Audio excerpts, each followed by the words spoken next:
Benediction. Leads up the front. Sure.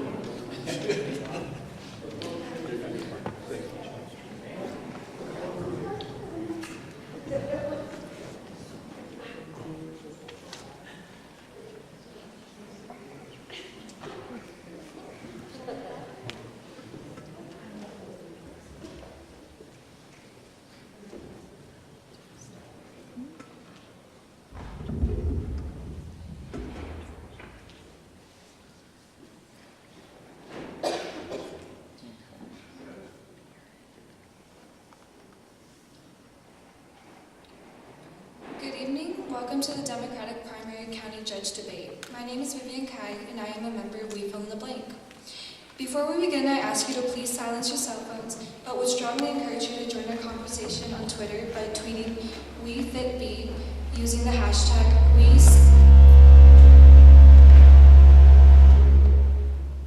Wasn't me, honey.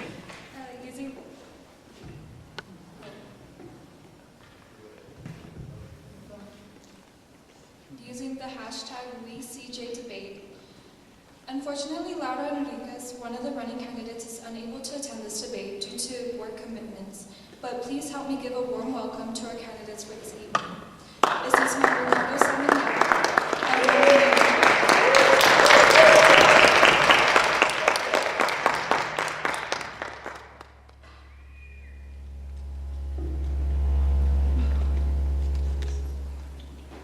I would now like to introduce Boy Scouts of America Troop 4, who will present the colors, and Julian Ordaz, a Coronado High School student performing the national anthem.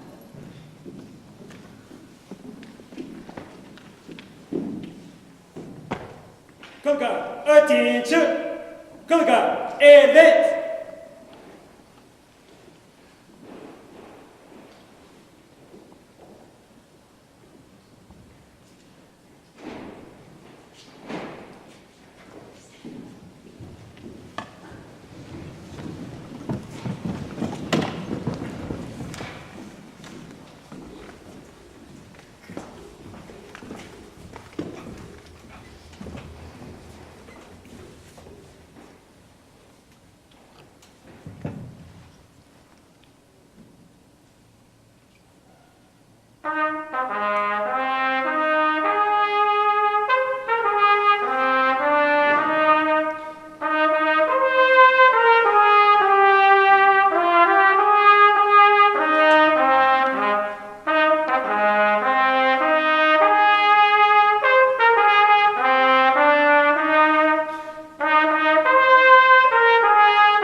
Ready, two.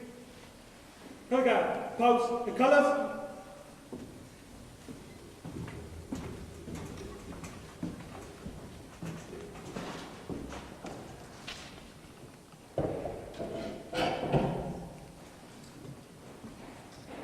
Conga, dismiss.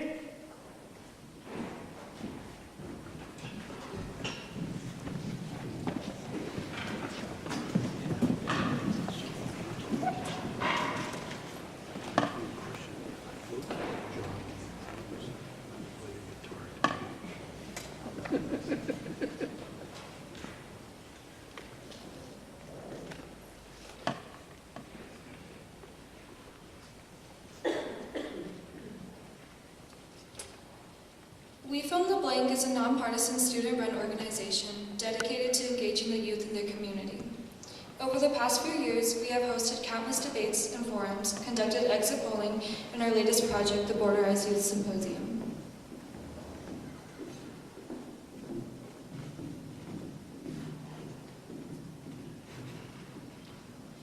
Our debates are known for employing the Socratic method. This method is a 10-minute one-on-one dialogue between the candidate and a moderator. Each candidate will be presented with the same initial question, and from there, the moderator will walk through the candidate's thought process to make everyone better understand why the candidates think the way they do. While this is underway, the other candidate will be in a separate room to ensure fairness for all. After the two are through with the Socratic part of the debate, the two candidates will return to give a 5-minute closing remark. The two moderators here tonight are sophomore members of We Fill in the Blank, Ileana Flores-Dumond and Alyssa Pichkova.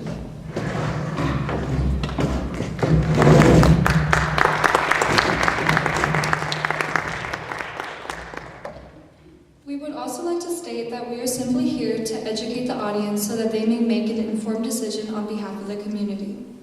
This evening's debate is over who will take the position of county judge. This role entails administering the commissioner's court budget and develops policy initiatives and oversees the allocation of county monies such as improving health and safety for citizens of the El Paso County. Early voting for county judge will begin on February 20th and primary election on March 8th. I would like to thank each and every one of the candidates for running, as this act shows that they each have a vested interest in the community. With that, I would now like to introduce Grace Blandon, who will read Mr. Cook's biography.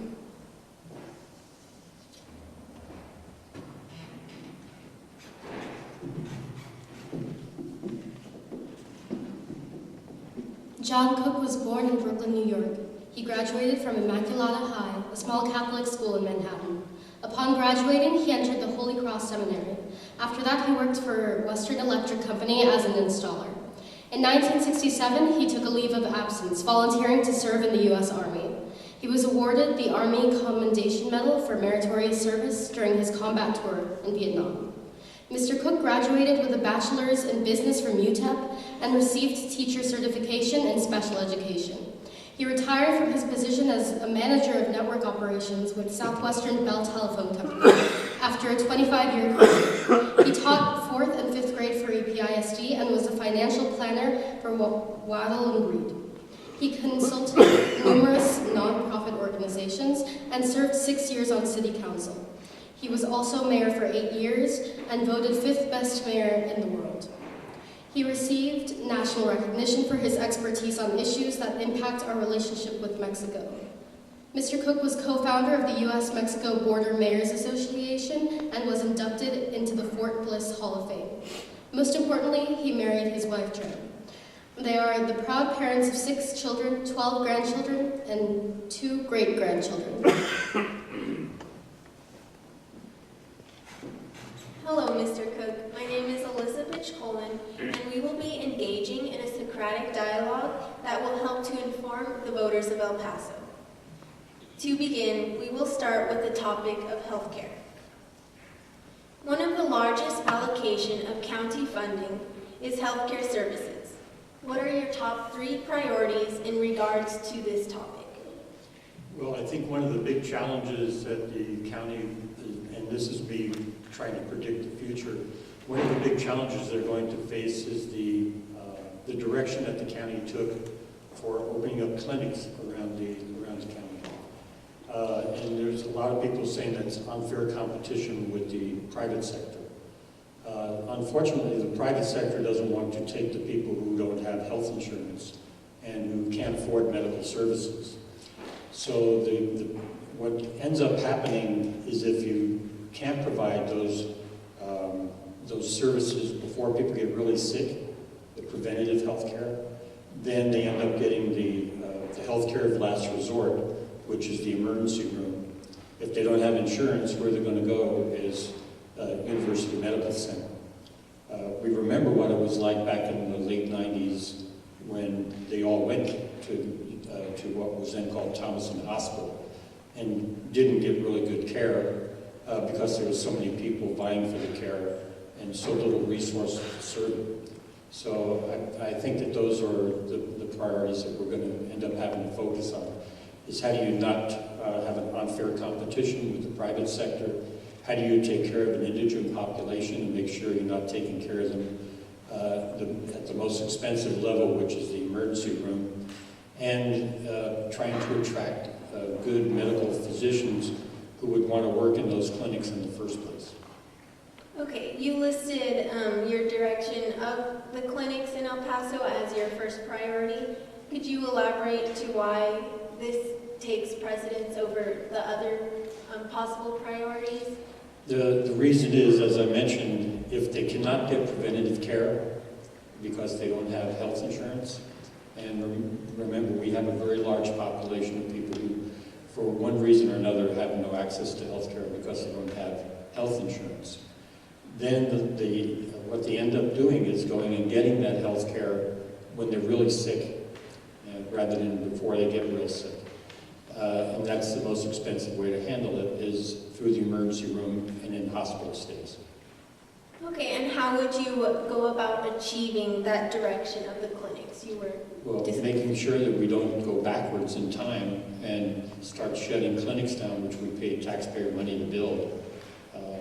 That would be the direction I would take. And how would you go about continuing to fund these clinics to keep them open? Well, the way that you fund them right now is through taxpayers. I think there's some compromise. For example, if you offered some of the people who provide medical services to have offices in the clinics and bring their for-profit patients in, it could help with the overhead of maintaining and operating the facility. Okay, and how would you go about eliminating the unique competition with the private sector? Well, I'm not saying you would eliminate competing with them, but you're competing for different populations.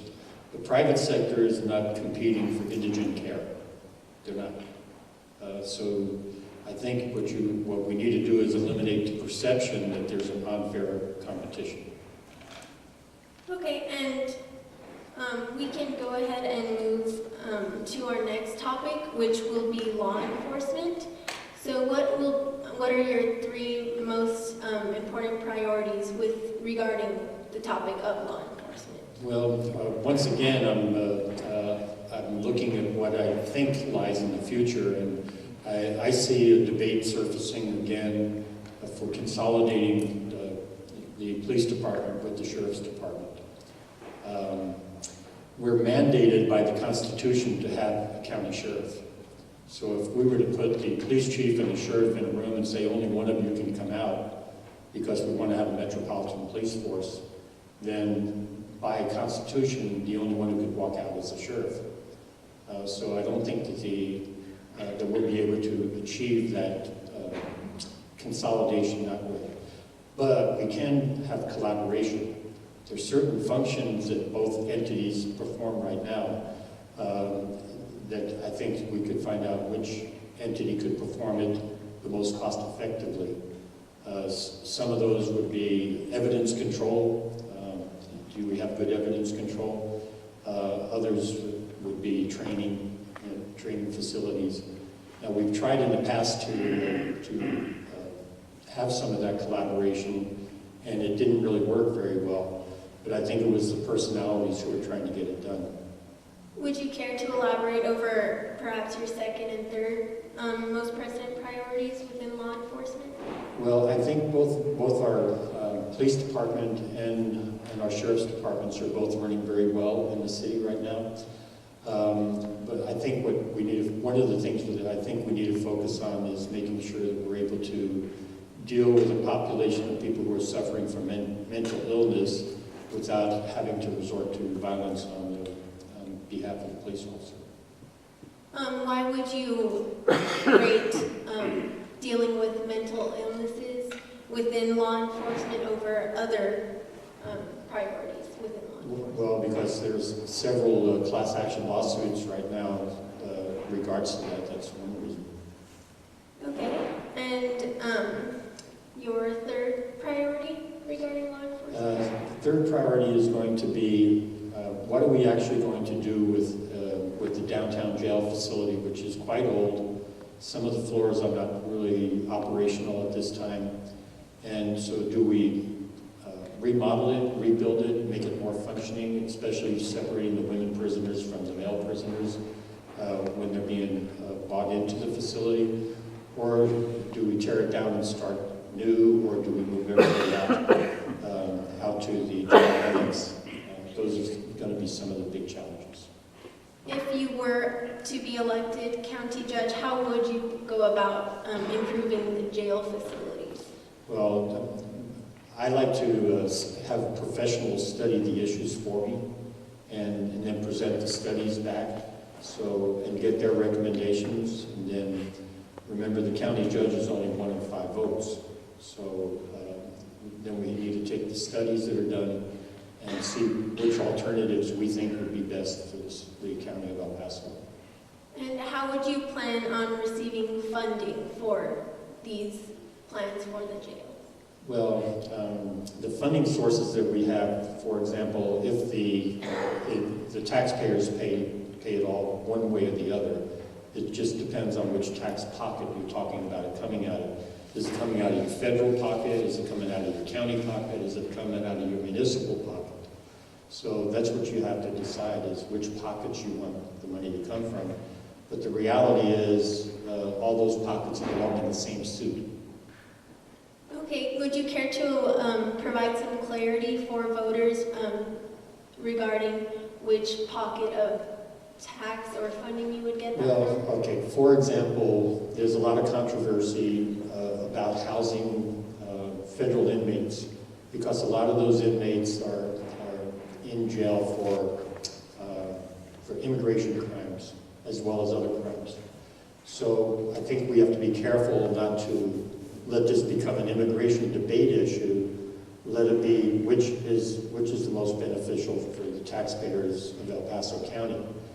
Those inmates, the federal inmates, pay a lower rate than, for example, the inmates that are there because they broke law and the city has put them in jail. But if you lose the economies of scale of those federal prisoners, you're probably going to lose about 230 jobs of detention officers, at least. And it could become more expensive because you lost your economies of scale of housing a larger population. Okay, and you also mentioned that working in that certain sector would be beneficial to the community. Could you elaborate more on I'm that? not sure I understand your question. Can you say it again? You described saying that working in that sort of sector and working on that specific topic would be beneficial towards the community. Could you elaborate on how it would be beneficial? Well, it becomes beneficial when you think what is most cost effective for the taxpayer, and that should always be one of your driving methods. Okay, and I think that will be all our topics. We're just about done. Thank you so much for your time. Well, thank you very much.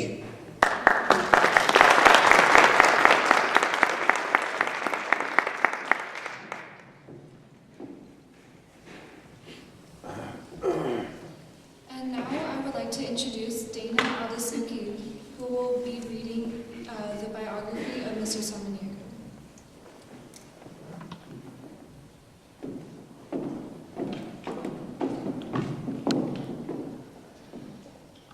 Ricardo Samaniego is running to be your next El Paso County Judge. Ricardo has an undergraduate degree from UTEP and graduate degrees from UTEP, NMSU, and Notre Dame. He served as a local juvenile probation officer, mental health professional, worked for several maquiladoras, worked 15 years as the VP of Human Resources and Organizational Development for GCC of America. As a consultant, he recently organized the El Paso County Housing Authority and the Rio Grande Workforce Solutions. He has been a small business owner for over 4 decades and will soon be opening his 3rd Sport Clips store on the west side. And he worked as an executive for large U.S. and Mexican national corporations, an organizational consultant and executive coach for several high-profile businessmen.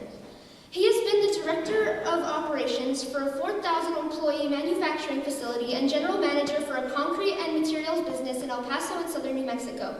He taught 10 years at community college and 5 years at the University of Phoenix, where he was honored as the Faculty of the Year. He was selected at Notre Dame to attend Colegio de Mexico on a semester program coordinated and taught by the President of Mexico.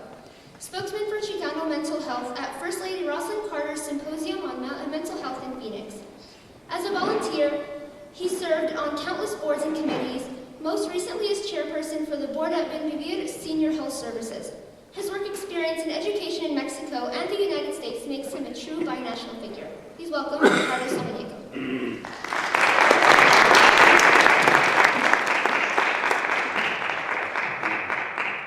Hello, Mr. Samaniego. My name is Eliana Flores, and today we will be engaging in a Socratic dialogue that will help to inform the voters of El Paso.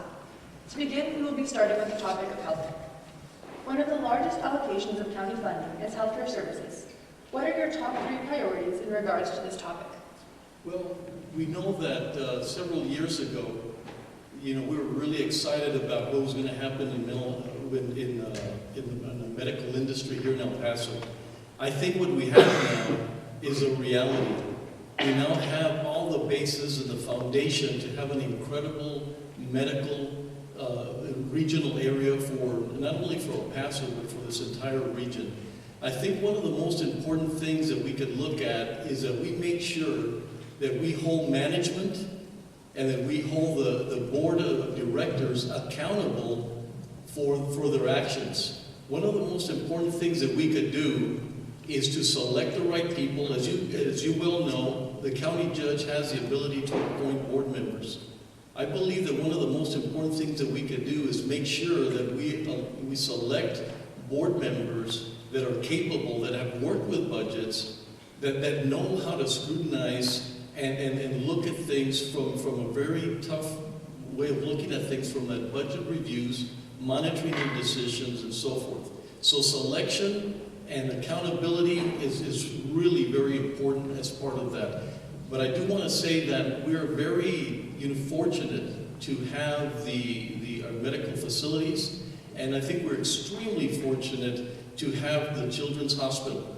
The more important thing, though, is that we keep it under the umbrella of the medical facility, of UMC, and that we do guide that hospital. It's poised to be one of the best hospitals that we could have in this area, in this region, but we really, truly have to make the right decisions and make sure that takes place.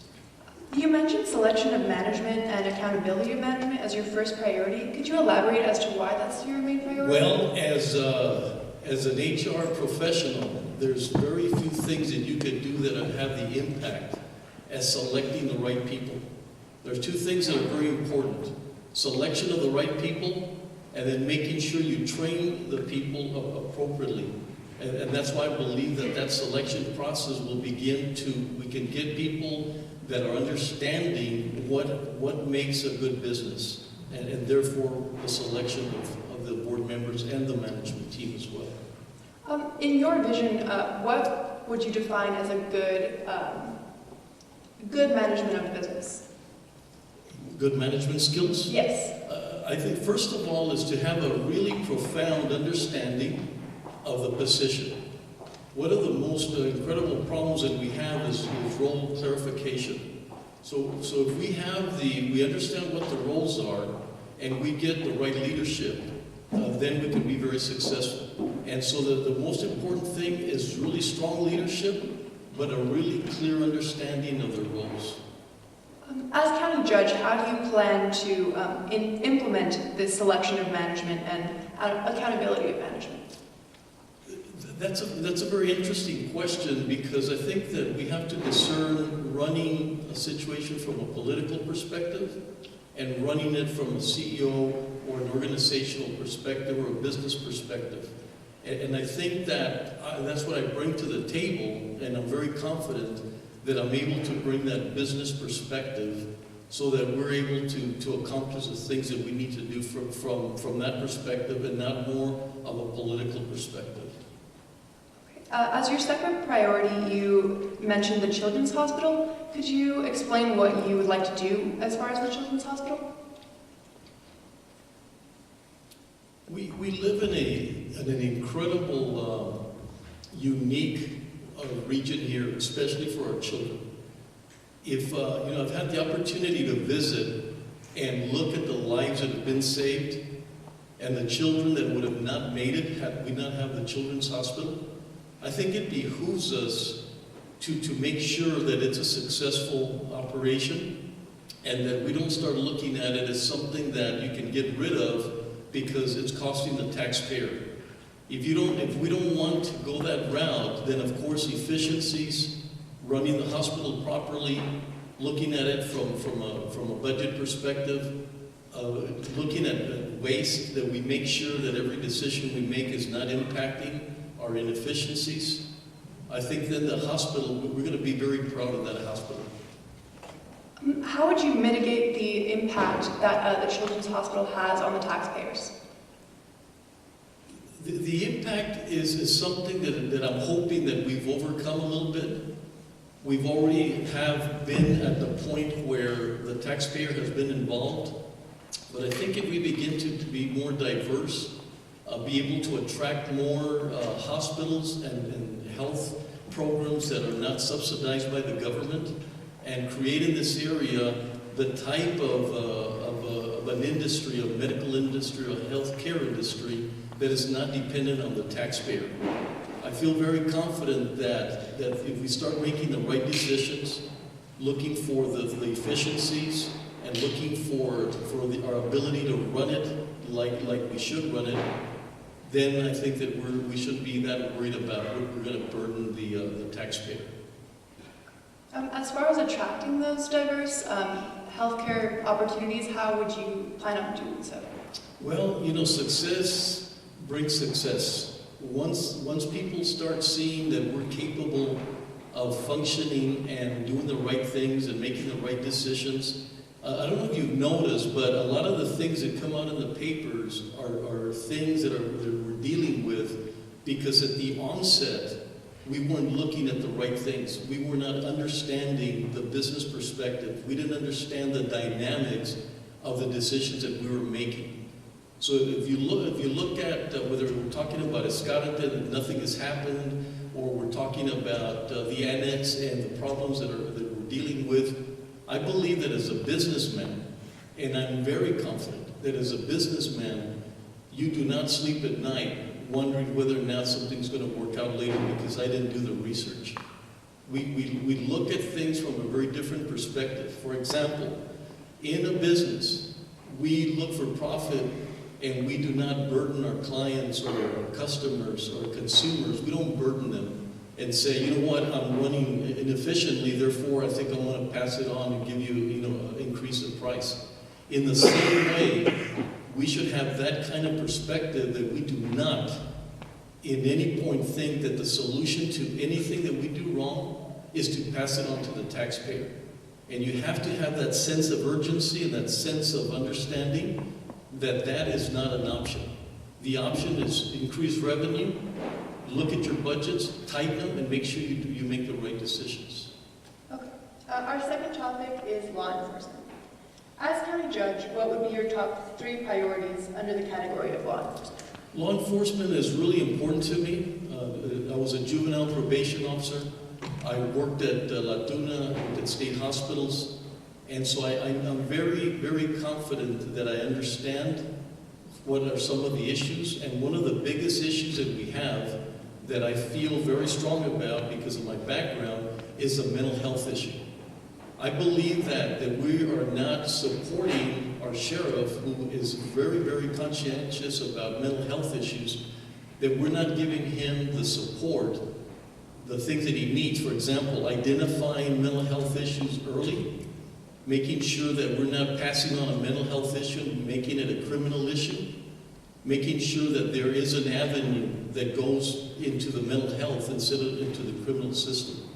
I believe public safety is going to be a very important issue here in our community. I do believe that we are not looking carefully at the potential of things that can go wrong because of the rural areas, of not having public safety. Law enforcement is very important.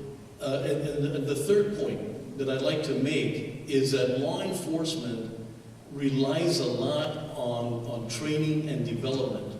whether it's understanding sanctuary cities, whether it's understanding any of the mandates, our sheriff have to really be strong at understanding their roles and that we equip them with the right abilities. And how would you fund programs that would educate the Sheriff's Department on mental health? As I said, we are not looking at revenues enough.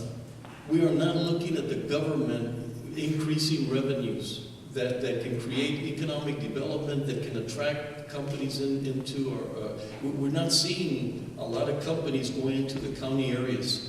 We're having people coming from Fabens to Anthony to get a job, and we're not getting these jobs close to them. So, as I said, we need to look at revenue so that we can increase the quality of life, which in essence is part of having public safety at the level that we should have it at this point in time in El Paso. Okay. Thank you. Unfortunately, we've run out of time. Pardon? Thank you very much. Unfortunately, we have run out of time. Okay, thank you.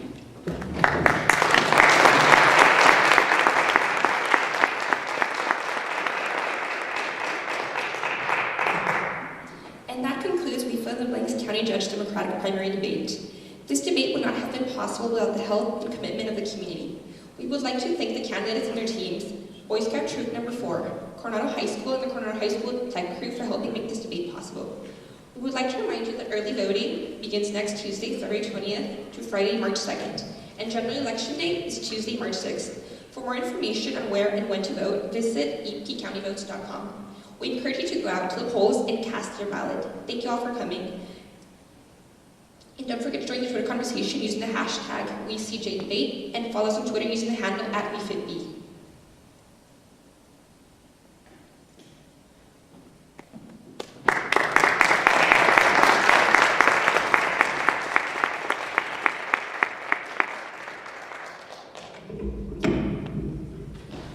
Now we will be moving on to the concluding portion of the evening. Each candidate will have 5 minutes to deliver the closing statements.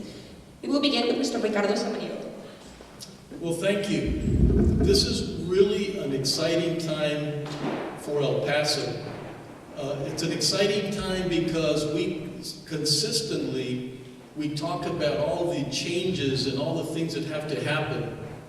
I believe that we are going in the right direction. I believe that the county has taken a lot of the right steps in order for us to now continue going in that direction. So instead of looking at the changes we have to make, I think we need to start looking at sustainability. We have to start looking at continuity in everything that we do from here on out. We talked about the hospital and the importance of creating. We have this vision. We have this right in front of us. We have the great climate. We have the medical industry has now flourished after so many years. We're close to Mexico. We talk about the two countries and the 3 states. So I think this is an opportunity now for us to truly start looking at the things that we need to do. I strongly believe that the decisions that need to be made have to come from real world experiences that are now. The experiences that I have in working with organizations, in working with, going into like workforce solutions and reorganizing them, and then going into the housing authority and organizing them, having my own business, and having to do the things that I have to do to maintain that kind of a recognized business here in El Paso. I believe strongly that that's what we need to focus on. I think we have 3 main things that we have to look at so that we don't get too complicated. The first thing, very important, is that everybody talks about, especially in the west side, they're a little bit more sensitive, is that they're not accepting that we raise or increase taxes simply because we're inefficient, simply because we haven't made the right determinations, that we haven't made the right assessments, or that somebody is challenging or holding people accountable for those decisions. The increase of taxes are not based on simply just deciding that's what you're going to do. The problem we have is that people brag about holding taxes, But you know what happens when you hold taxes? You impact the quality of life here in El Paso.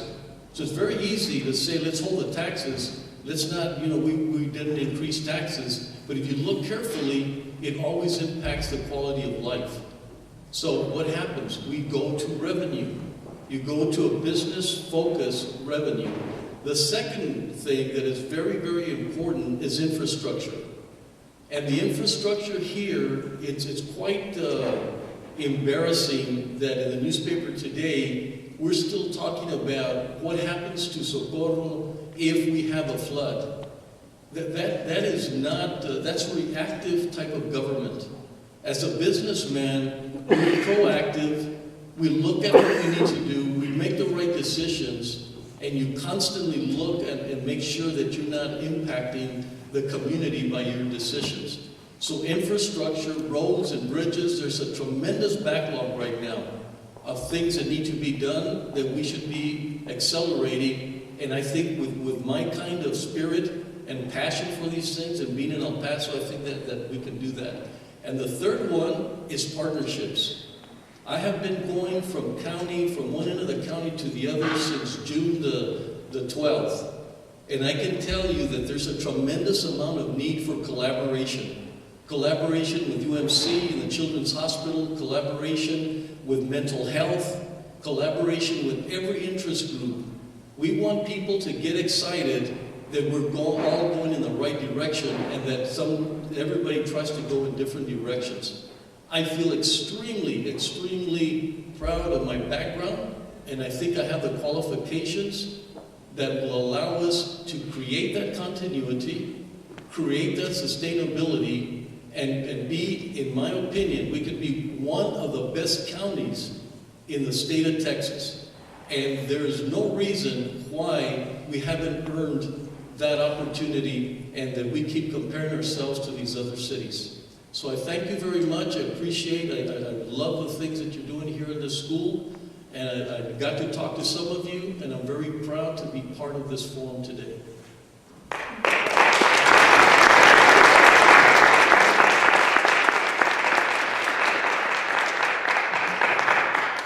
Now we'll conclude the evening with a final statement by Mr. John Cook.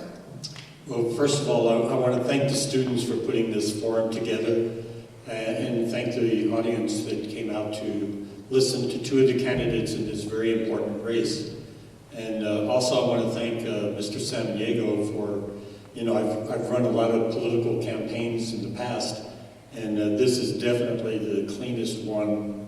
Both of us have been focused on issues only, not personalities, not demeaning the other candidates.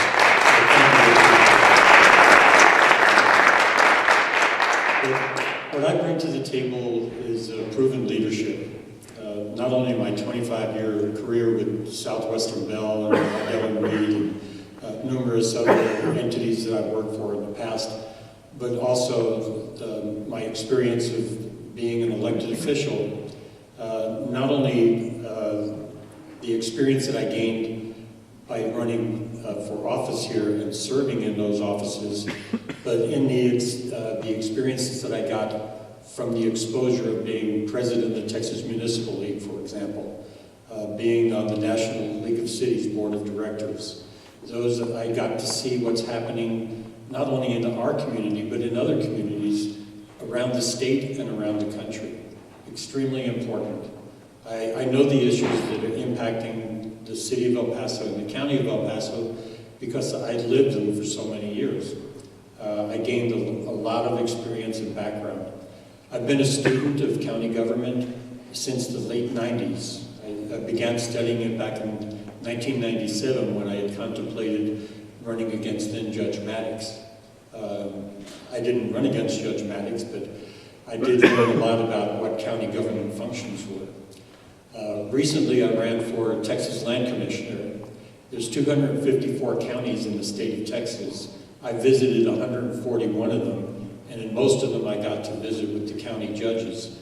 And I asked them what were their major concerns. And you know what? Their concerns are very similar to what our concerns are. How do you operate the courthouse efficiently? How do you operate the county clerk's office efficiently? How do you operate and maintain your jail efficiently? How do you get the most bang for your buck without overburdening the taxpayers? How do you pay your employees properly to make sure that you get a competent, dedicated workforce that comes to work every day, wanting to do a good job and doing a good job? Those are some of the things that every one of the county judges I talk to is looking at every day. They're also looking at a decaying infrastructure. We're not the only community in Texas that have bridges that are falling apart. We're not the only ones who have roads that need repairs. We're not the only ones who have communities that have been developed that don't have water and sewer services. So we've got a lot of challenges before us, and I think that I'm very capable of making sure that I work with the other county commissioners to come up with good solutions to those without overburdening the taxpayer. And Richard's correct. You can't campaign on a philosophy of no new taxes. We did that in the past. And you know what? We're paying for it today. That infrastructure that's started decaying because you didn't put the proper investment toward it. It's a lot cheaper to rebuild a road when all you have to do is resurface it than to rebuild it from the bottom all the way up. So if you don't do the preventative maintenance and you don't have a schedule of how you're going to perform those functions, then it's going to end up costing you more in the long run. So you have to make sure that you're making wise decisions. And then also to work with the other taxing entities. I think there's a lot of room for collaboration between the governmental entities, whether it's school districts, community colleges, hospital districts, the city and the county. There's plenty of room for us to find out who can do the jobs most efficiently and not be territorial about it.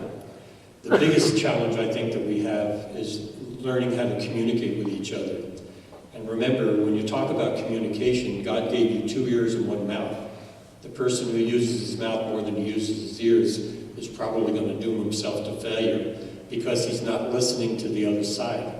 Oftentimes when people talk to each other, what they're doing is trying to formulate what it is they're going to say next rather than hearing what the other person's trying to explain to them. I'm a good communicator, and I know how to collaborate, I know how to consolidate, and I know how to communicate. So I'm going to be very happy that we're running such a great campaign. I look forward to serving you as your county judge. Thank you.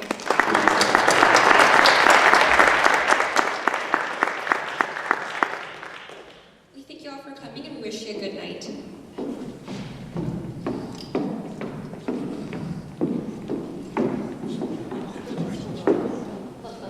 I'll explain to my wife where I got these. But thank you all very much and have a blessed evening. Likewise. Thank you.